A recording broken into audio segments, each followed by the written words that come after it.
make this session more fruitful, we expect courtesy from the participants. Please keep your cameras on during the session. If you have any questions, keep it till the end. Raise your hand or you may put the question in the chat box. Our expert will try to answer all the questions within the session. But if some questions are left, we'll personally contact you to answer them.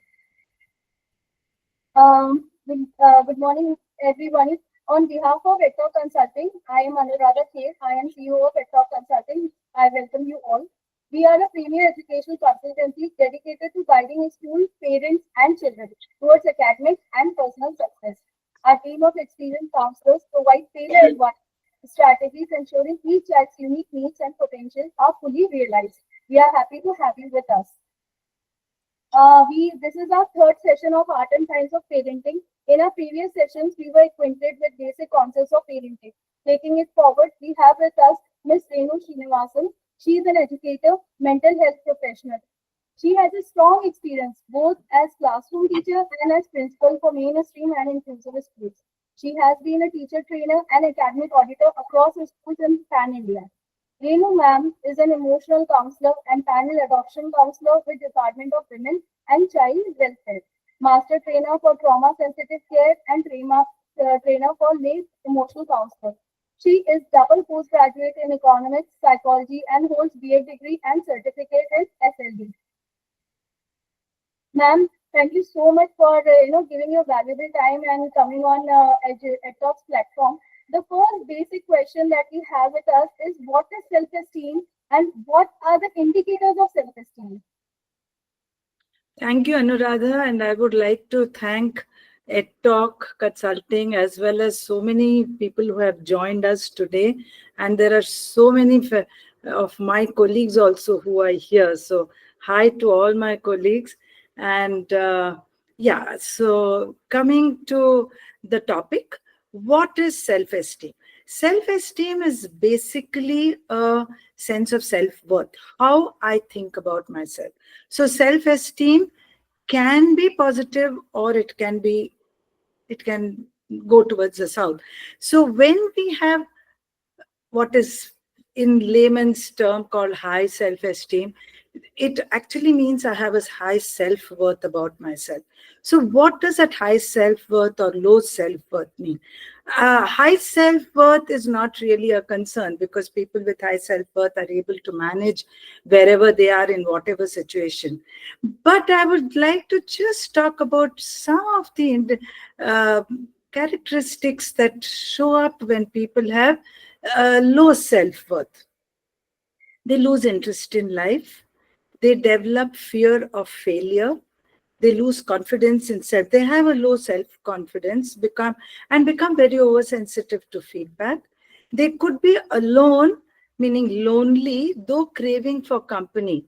And at such a time, they often resort to social media because social media gives them that anonymity and then they feel kind of safe in social media.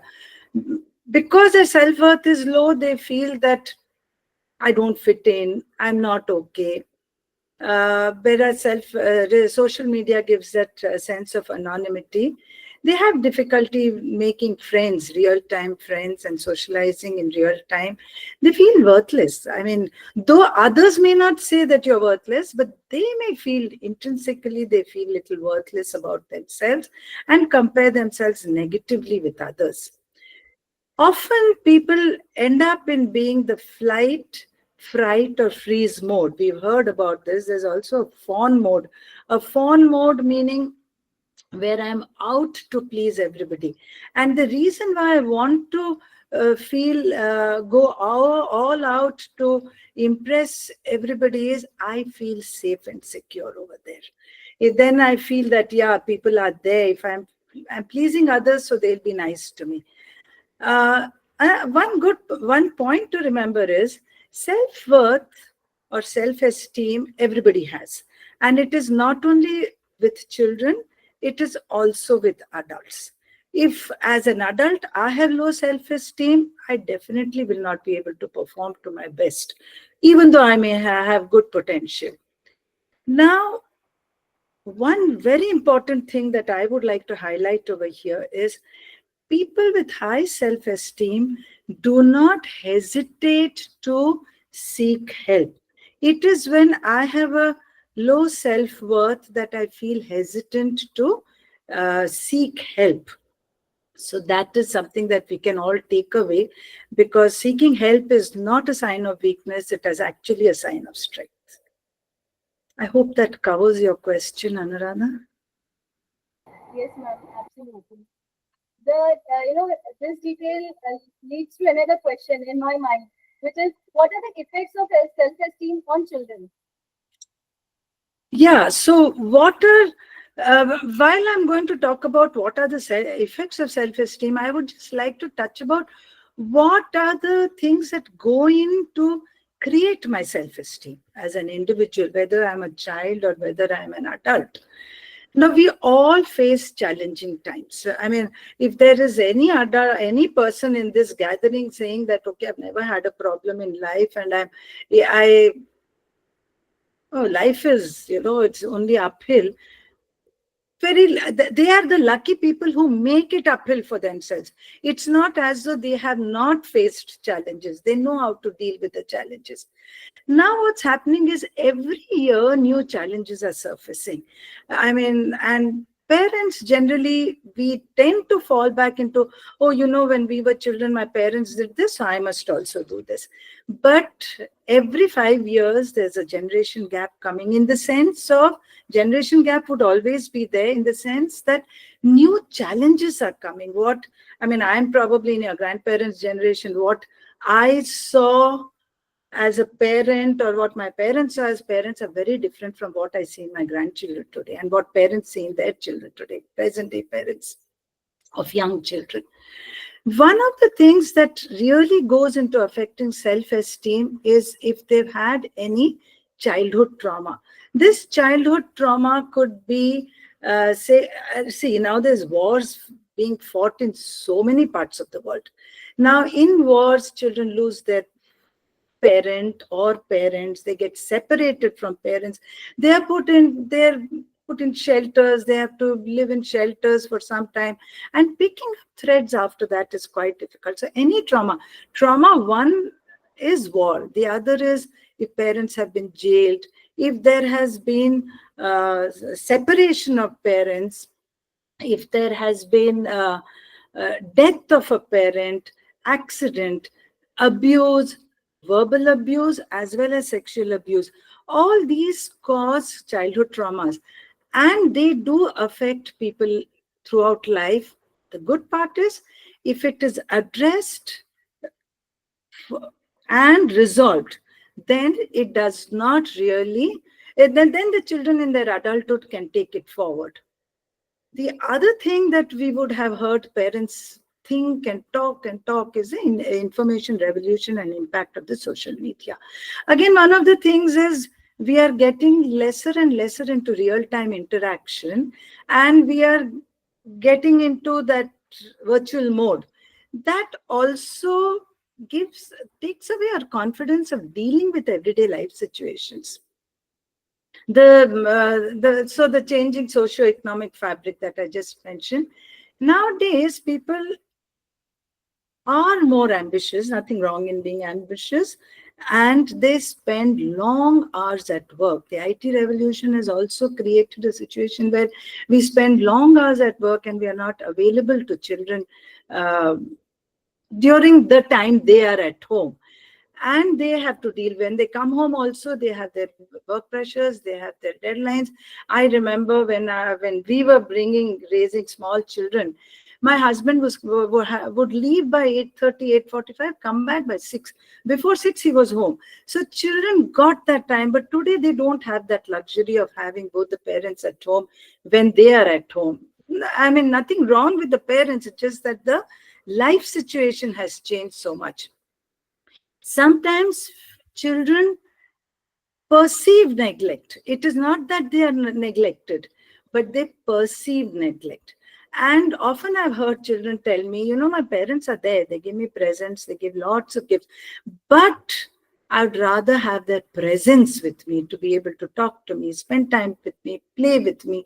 These are all the challenges. I'm not faulting any parents for not being able to do it, but this is the challenge. And nowadays in India, uh, also the divorce rates are increasing. So what happens is children are involved through the divorce proceedings of the parents, and sometimes they're compelled to take sides, and that becomes very disturbing for the children, and that is traumatic for children, and that does affect their social interaction in school, because they start feeling, oh, my friends are all with both their parents, I have to be without one parent, and these things affect.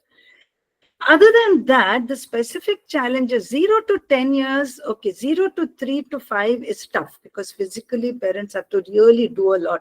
But 6 to 10 is known as the golden years, but now that is also getting advanced to 6 to 9 only, because pre-adolescence is showing up by 9 years. Earlier it used to be 10, 11. That's because of the kind of diet we are eating. We are all, there's surplus food in our country now. We are eating good diet. So the pre-adolescence, adolescence has also got advanced. But the new challenges are screen time.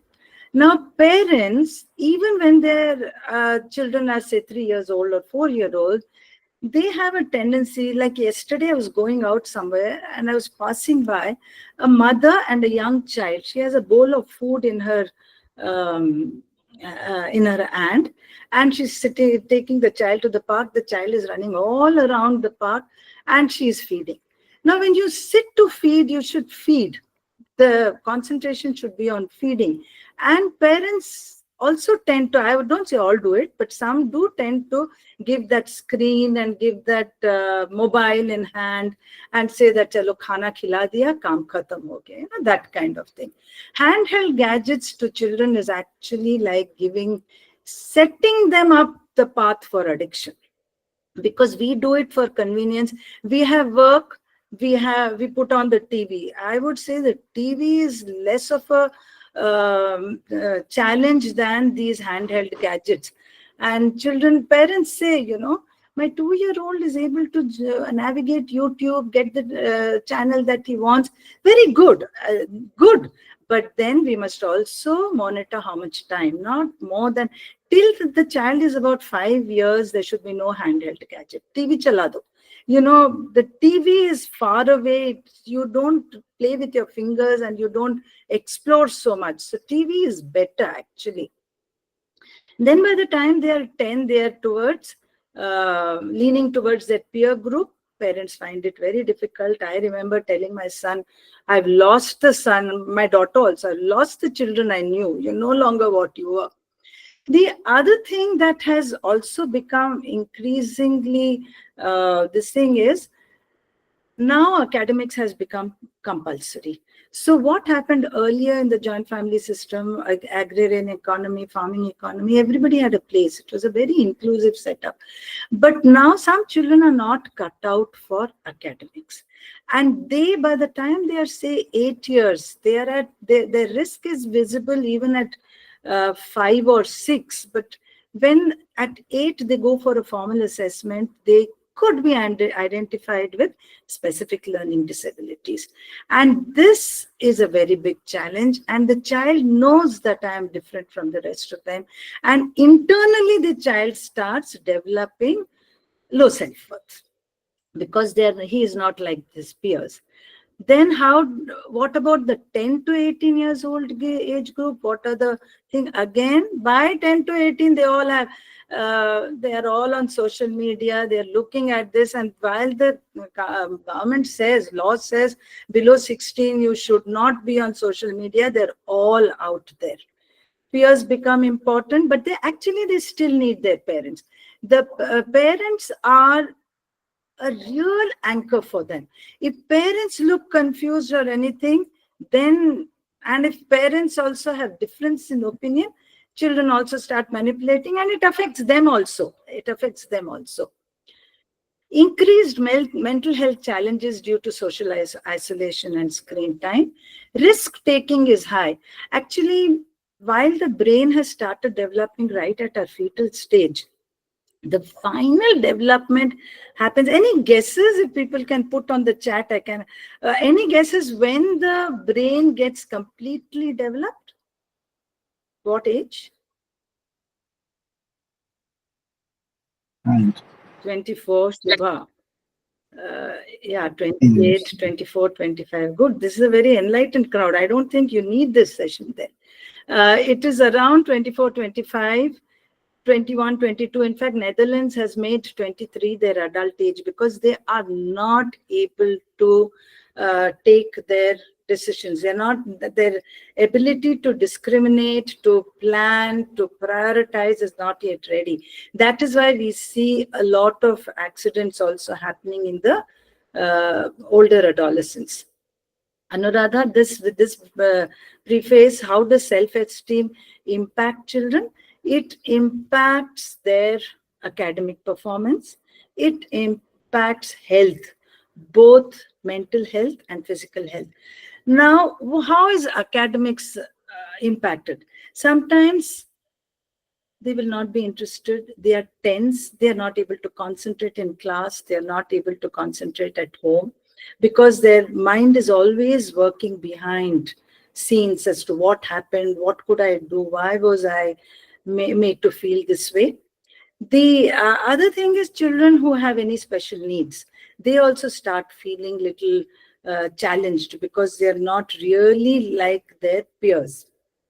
Physical health, how does physical health get impacted? They don't sleep enough. In fact, 2-3 days no food is okay, but sleep, even for one night proper sleep, is not okay. Adolescents also need 8 hours sleep, but what happens is we put pressure, especially in the +2 years from class 10. Sleep, study, finish your study, then you sleep. But then if they don't have sleep, they don't feel good. Sometimes nutrition, they are just off to school, running, they don't take off enough nutrition. That also impacts their mental health. When children are high on confidence, when children are not afraid of failure, they accept setbacks, then the impact is not negative, it is positive. Does that answer your question, Anuradha? Yes, ma'am. And especially you got the topic of screen time. I think that is a sore area for all the parents. I think all parents will agree with me on that. At this recent time, like recently we had 10th and 12th CBSE results, and my next question is connected with that. Now, parents want the best for for their children and want them to succeed in everything that they do. How do we help children face disappointment and failure? Because these days we are seeing that children are not equipped dealing with failures and disappointments. We see, suicide rates are, soaring high. Yeah.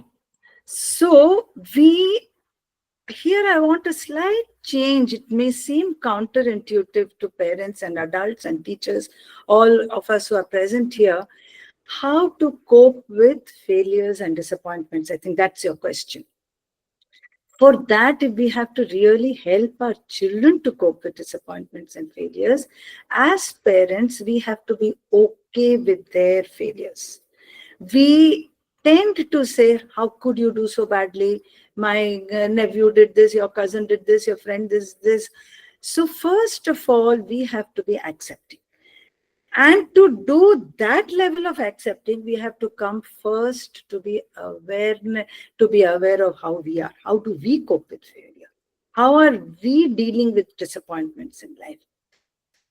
So there is a lot that is, and in the next section, if you ask any the question, kids are how very parents, impatient these days, very impatient. yeah, sorry, did somebody say something? Yeah. Yes, Cheshta ma'am, you said something. Okay. So then, so we have to be aware of ourselves and our attitudes and perspectives towards life. In addition to that, we have to be aware of how life is for our children. We cannot say that when we were children, we were not like this. We did not have anything the kind of distractions we have today were not present there. And these distractions affect our physical health, mental health, and our self-worth also. How we look at ourselves.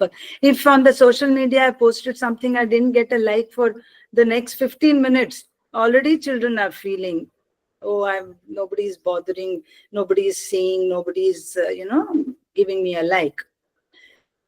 We have to be realistic in knowing that we and our children will all face disappointments. God forbid large failures, but we will all face disappointments in life. So that reality check is also very, very important. The third thing is set realistic goals for our children. We say one typical example that I have seen from schools. Our child is very good at dance or fine arts or any other arts. But what am I trying to do? Or sports also. What am I trying to do? Cut back on all those activities when they come to class 9 and 10 and increase their time in academics. If they're not cut out for academics, actually we get them to excel in what they are good at. Like we have Sandeep, who is an art teacher over here. If they excel in whatever they are good at, it will also feed into their academic performance. Because somewhere they are getting a sense of self-worth. People are appreciating me for my artwork. People are appreciating for my achievements in sports, in dance, in music. So that is something that we have to be, that is something that really is to be done to help our children feel successful. Most important, very important, instill the value that we put in our best effort. Okay, this is very, very important. Putting in best effort. Doesn't matter if I get a 40 or a 80 or a 95. But at the end of the day, when we are at the dining table, we ask ourselves, did we put in our best effort? Children, adults, parents, whoever are sitting over there. And if the answer is yes, two things happen. One is result will come. Second thing is, at least I have the satisfaction that I put in my best effort, result didn't come. ठीक है, बाद में देखा जाएगा. The other thing is that we should have dialogues and discussions on current events and all current events, all political, cultural, social issues, all these discussions at home, right from the age that they are, say, 7, 8, when they can read the paper and when they can comprehend it. The reason being, what we need to do is ask them what they feel about it, not about we judging that particular incident. Then we know what the children are feeling, and then we can guide them, oh, you feel this way. Okay, I think this may have been another way of dealing with it. Just put a thought. Don't get into convincing them, changing them. Then they feel that we are overbearing as parents and adults. Teachers also have a very powerful role over here to play. After all these discussions, dialogues, we can reflect on what we as adults can do differently. If the child comes and says, oh, you're always so busy, you don't have time for me, then we don't become defensive. Yeah, I agree, I have been little preoccupied, but from tomorrow I'll make an effort to be available for you. All these things go a long way in actually helping ourselves and our children to face disappointments and failures in life. It's a vast topic, Anuradha, and we are short of time, so I'm giving the main points over here. So, ma'am, as I can understand, self-worth definitely feeds our self-esteem. If a child is feeling, has this strong sense of self-worth, he or she may have high self-esteem as well. So, what we as parents and teacher must do to help our children to develop self-esteem? Okay, you've put me on my favorite topic. And again, over here, it is going to be very different from what probably many adults think, because it is not the adult who is going to feed the child with self-esteem. The Child sees what parents do. The children, even at 4, 5 years of age, are observing their parents, observing their teachers, and they are making their own mental notes, and it will come back later. It will come back later to us. But you do this, but you did this, and so on. So the first thing that we as adults, teachers, parents should do is, what do we think about ourselves? Do we have high self-worth? High self-worth doesn't mean I'm good at everything. High self-worth means I am aware of what I'm good at. I'm also aware of where I possibly is a weak link for me or what I want to work on. So high self-worth is not pride. It is not being good at everything. High self-worth is having that ability to know what I am good at, what I am not good at. Take care of our own health and hygiene, which means our physical, mental health. Physical health, mental health, physical hygiene, mental hygiene. We do spend a lot of time on physical health and hygiene, go to the gym, we are doing so many things for our physical wellness. But mental health and mental hygiene are little neglected aspects of our health. People generally think health is physical health, but physical health and mental health constitute health. And WHO has also said, when am I in good mental health? When I am able to deal with all the challenges of life. So I may be diagnosed with a fatal illness, maybe a terminal illness, but if my spirits are still high, I am in good mental health. So that is one thing that we have to remember. Observe our interpersonal relationship with people in general, our family, friends, community, workplace. Do I come home and I keep saying that, oh, they did this, start a blame game? Observe it for ourselves, because knowing this is extremely important, because that is shaping the self-worth and self-esteem of the child also. Do we compare our children with others? Do we condemn our children in front of others? Do we, these things are very, very important to remember. Comparison, are we critical about our children? Comparison is a complete no-no. If at all we want to compare, it has to be comparison with our previous performance. Okay, last time you got 65. Can you set a target of 68? Give simple targets if you're looking at academic performance, or similar other targets when we are looking at something else that we want to do. It's very interesting. When I was in a school, I was heading that school, and I used to reach school very early, and parents used to come and drop their children, and taxi they would turn around and drop them off on the wrong side of the road. So then we called the parents, we found out what's the name of the children, we called the parents and we said, please don't do that. Then finally we said we have to take the children only, because parents will listen to the children. So we started calling the children. Then the child was in class 2 or 3. They say, no, we tell Papa, but he doesn't listen. Even traffic signals, he jumps. So the children are observing us all the time. If we do things that are right, law abiding, it is very likely our children will also become law abiding, Very and true, will very have true. a certain perspective in life. Then if we are on our mobile phones all the time and we expect our children to not be, it's not going to happen. In fact, Mahatma Gandhi and maybe others also have said, be the change you want to see. If we want to see a certain change in our children, we have to bring about that change. Sometimes parents say, I'm like a friend. Now, parents are not to be friends. Parents are friends to the extent that we listen to them. We listen to them without judging. In that sense, a friendship is important. But not that, okay, 15 years old, I'm going to a pub. I've seen this happen. Huh? I'm not saying off the cuff. chalo, let's have a drink. That is not what a parent does. Sometimes parents are aware that the child is taking out their vehicle. Sometimes they don't. They are not aware. So all these things over there, boundaries have to be set by parents.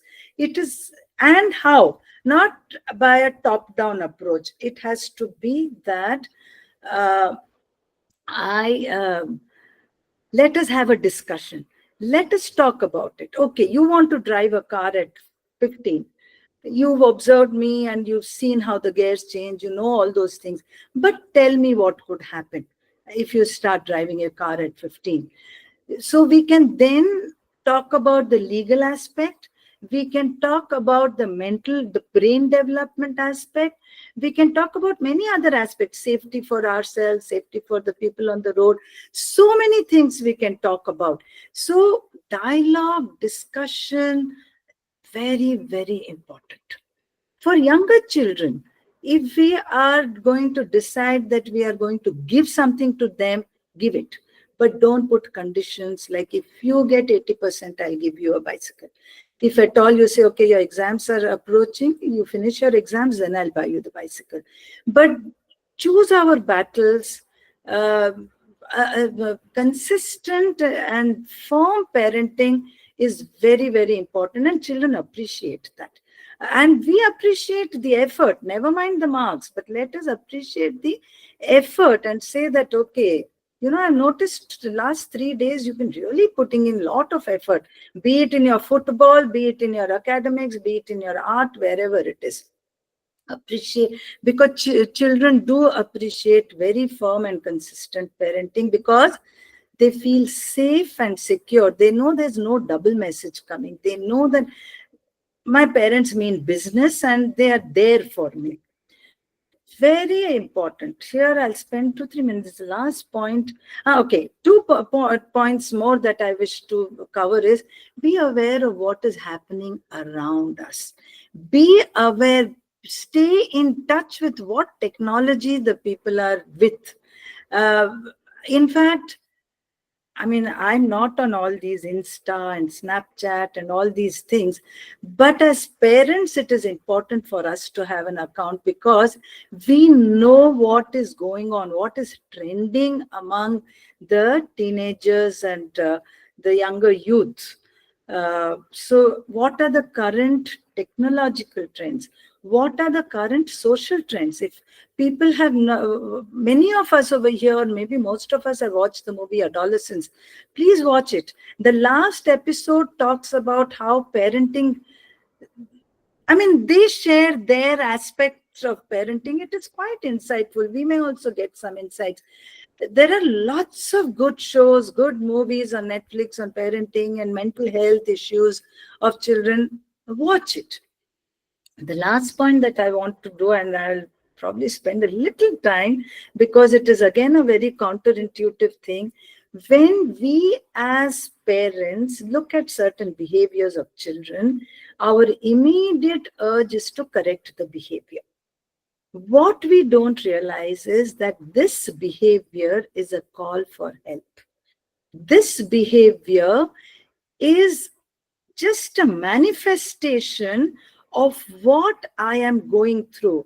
I may be angry, I may be hurt, I may be frustrated, I may be envious, I may be very sad. So, and all these feelings will manifest in different kind of behaviors. For example, if I'm very sad, I will just not talk, I will not play, I will not do all those things. If I am very hurt, angry, I may throw things around. And as parents or teachers, our first instinct is to say, is that the way to behave? Stop crying. First, stop shouting. You first listen. Now, you listen to me. When I'm in an emotional state, am I in a condition to listen to logic? Because first of all, my logical development has not happened. Secondly, I'm highly emotional. I'll ask the adults over here attending the program, if you're worried about something at this point in time, and I say, so and so, don't worry, everything will become all right. What will your response be? What does she know what my problem is? How can she say everything will become all right? Number one, I cannot say everything will become all right because I do not know everything will become all right. Number two, how can I say don't worry? When I'm worried, I worry. Will people, just by people telling me don't worry, it will not happen. So that is why with our children also, let us understand what the underlying feelings are. Observe their behaviors over a period of time. And if we observe that 3-4 days they're really being withdrawn, they're not okay, let's sit down and talk to them and say that, okay, I just want to have a little discussion with you. How I notice, don't say you have become. We say, I notice you have become little quiet. Is anything happening to you? I am there to listen to you. I'm not going to judge. Let us see together. Maybe we will be able to find some way out in this whole thing. If we start this kind of communication young in life, it is very likely that children will grow up with very good self-worth, and their self-esteem will also be something that will work in their to their benefit. I'm also a volunteer at um an organization where people come, and we do see that people who come to us are people who have very high self-worth, because they know that this is something beyond my capacity. I am able to manage 99% of things, but this one particular thing is challenging me. Let me seek help. And so this is what I would request everyone to think about. I am done, and with all the major important points, but if there are any specific points that people have, we can always take it. Ma'am, can I ask you something? If child is already addicted to using mobile, so how do we get them or wean them off? How to wean them off? Yeah, that is. Well, how old is the child? 6, one is 6, one is 10. Okay. So you're in a relatively easier stage to do that. Again, dialogue, discuss. What makes you stay on the mobile? And that's not a rocket science question at all. The stimulation, the colors, the excitement, this is what gives them excitement. The other thing is, how, since what age have they been working, sitting with the mobile? That is for adults, as parents and teachers, for us to reflect what is the age. Now it has come to a stage of addiction. Then we dialogue as a family and say, you know what, I have decided that I am going to spend only half an hour or whatever is a reasonable time on my mobile after coming home from work or after work is over. So then all of us go put that mobile phone somewhere else, switch it off, do whatever you want. But this kind of consistency is very important, and not for 2 days or 3 days. It has to go on for months. Number one. Number two, if it is something that is not being weaned off with this kind of intervention, it may be required to go to a professional. A psychiatrist is the one who deals with addiction. But we can try it for 2-3 weeks, 3 weeks at least. Small children are little more, and this and another important thing is give them something equally exciting. Let us sit down and play some game. Keep some board games at home. Keep some card games. There are so many children's card games. Let us play. You know what? Today we will not do the mobile. Let us play this game. So it has to be something exciting and engaging for the children if we want to wean them off the mobile.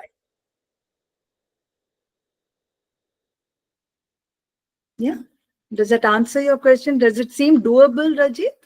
Yes, ma'am. Yes, ma'am. I will actually get my grandchildren, my sister's grandchildren, and then, moment they come into the house, first thing they run and they pick up the phones. And maybe at the home, my parents are not allowing them. And when they come there, first thing they go and they'll pick up their grandfather's phone, they pick up my grandmother's phone. Great. So then let the grandparents play board games with them.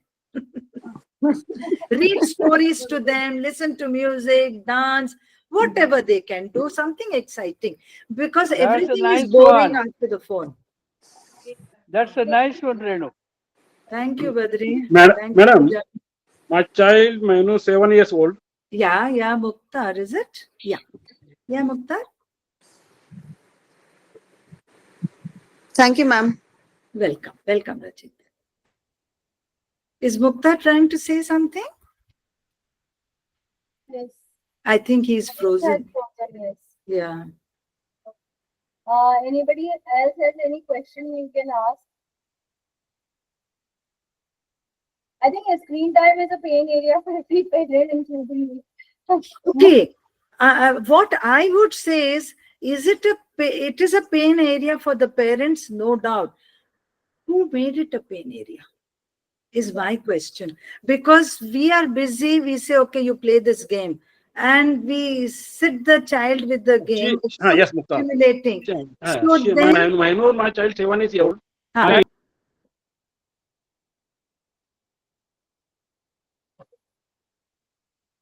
yeah, yeah, yeah. We are losing you, Mukhtar. Yes. My child is not eating vegetables. See, Okay. we want to teach her, but always she is avoiding. What can we do? Are 7 years. we eating vegetables? We eat vegetables. No, are you eating vegetables? Yes. We are eating Okay. daily. And 7-year-old child can dialogue very well. You can actually sit down and say, okay, whatever the child's name is, and say that I notice you don't eat vegetables. What is the reason you don't eat vegetables? Let's find out. They may have been told something about vegetables. They may be having some preconceptions about vegetables. So let's find out from them why they don't eat vegetables. Then we would be able to understand what's going on in their mind. A top-down approach, you must eat, doesn't work. And doesn't work because we as parents also are encouraging our children to question things. So we dialogue with them. Secondly, we can say that, there are certain ground rules that we must follow. And it is that whatever is cooked at home, first serving, we all have, whether we like it or not. You don't like it, don't take it for a second serving. But first serving, we have to have.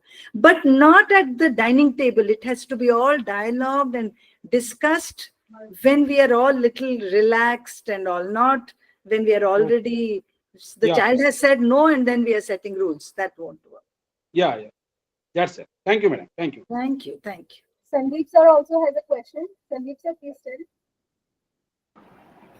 Yes, madam. That is, I think, because of too much of advertisement and all these things about KFC and Domino's Pizza and all these things which comes out in the television, children are getting too much attracted towards all this junk food and the non-veg. Always you will see all these advertisement coming in televisions. Very I think true. because And of, yeah. very true. And their ads are actually targeted to children because children will then impress upon the parents, I want. One rule may be once in 15 days we will go out. Something like that, or we will order in food. Very good point. The junk food has become, and because parents are busy now, it's so convenient. You have a Swiggy, you have a Zomato, you have all these things. The food just comes home, and we also take it easy. So actually, the discipline is required more for adults than for the children. Mukhtar sir, you can also start with favorite vegetables and gradually move on to lesser favorite vegetables of child. That is also one way of teaching how to eat vegetables. What do you say, ma'am? Absolutely, very good point. Very good point. Like mostly children like potatoes. You start with potatoes, then gradually add on different vegetables in combination with potatoes.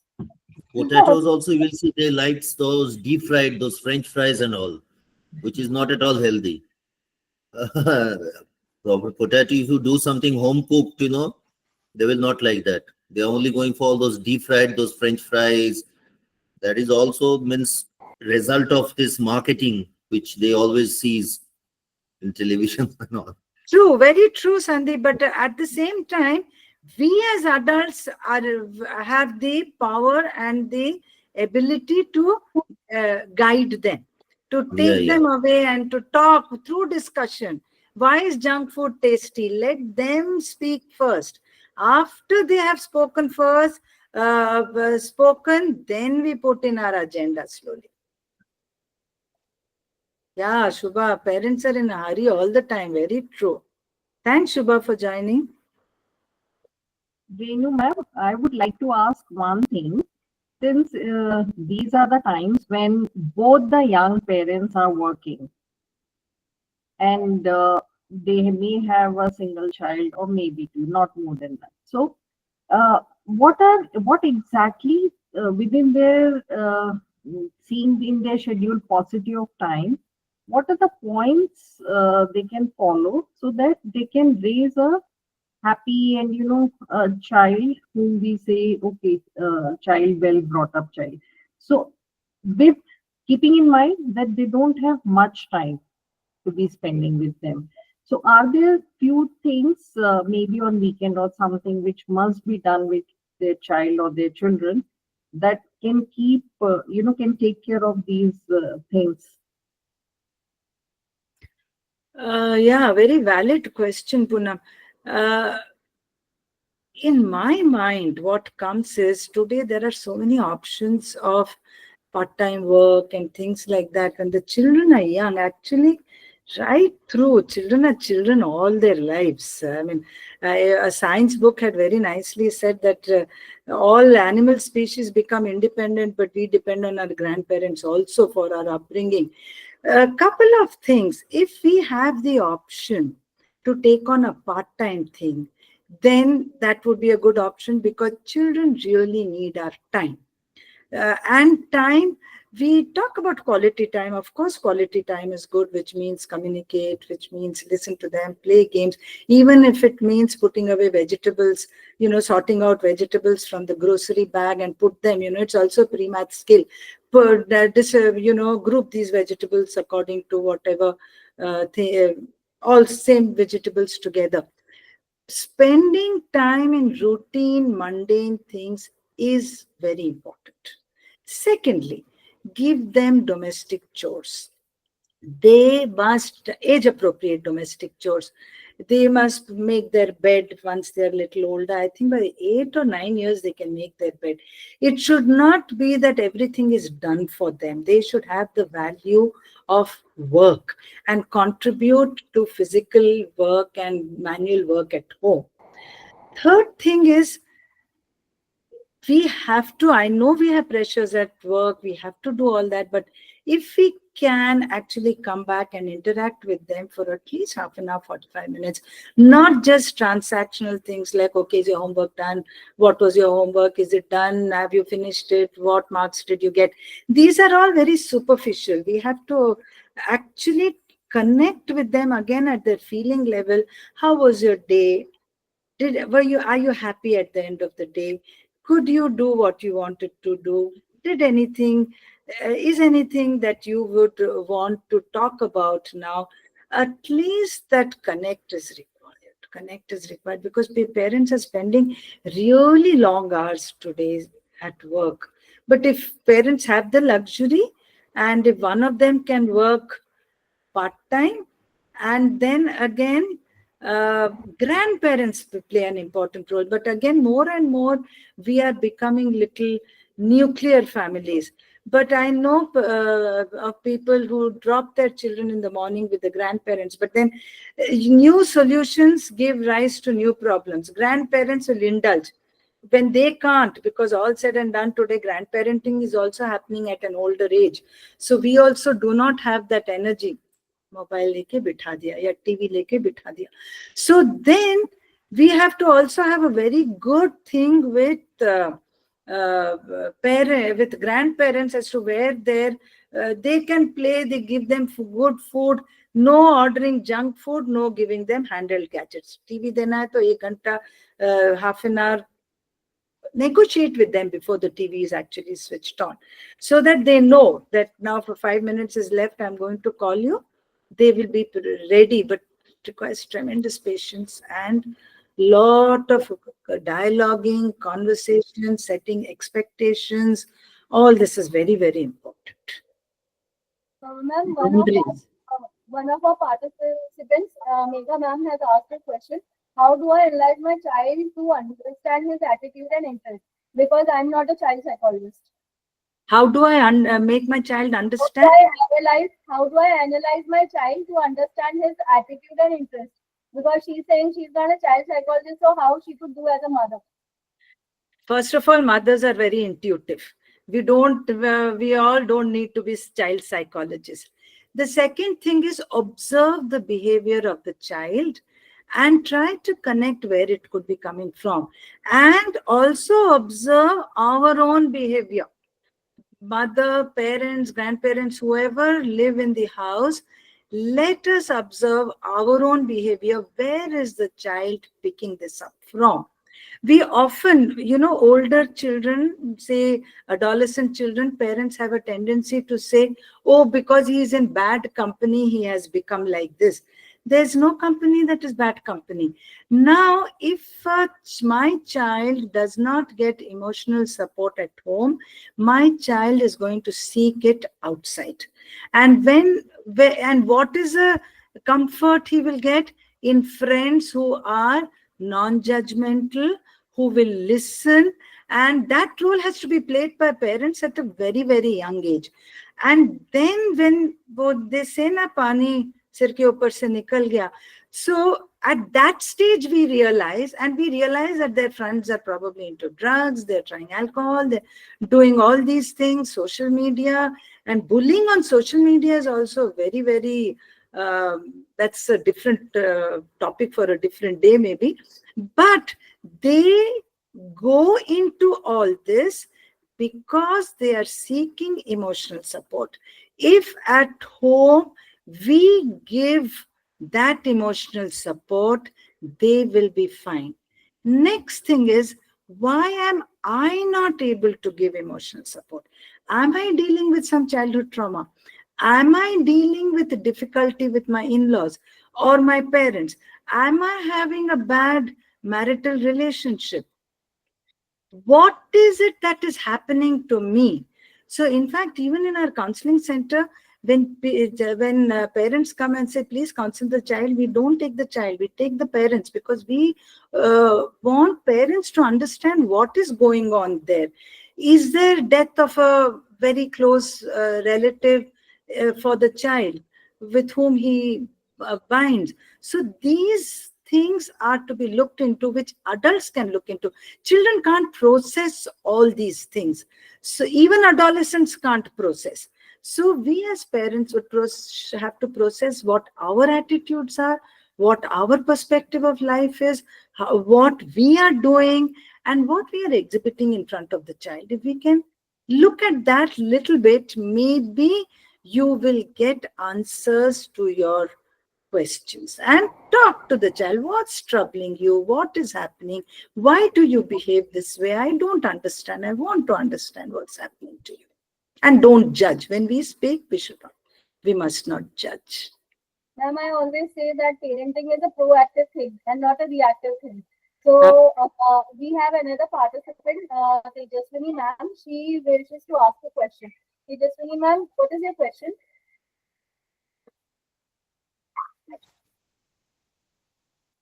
Tejaswini ma'am, are you there? She has raised her hand.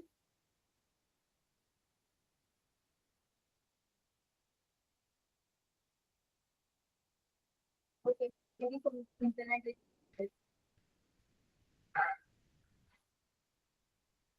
Okay, just as we are winding up the session, or winding down, whatever is grammatically correct, I would like everybody present here to go away with one or 2 points.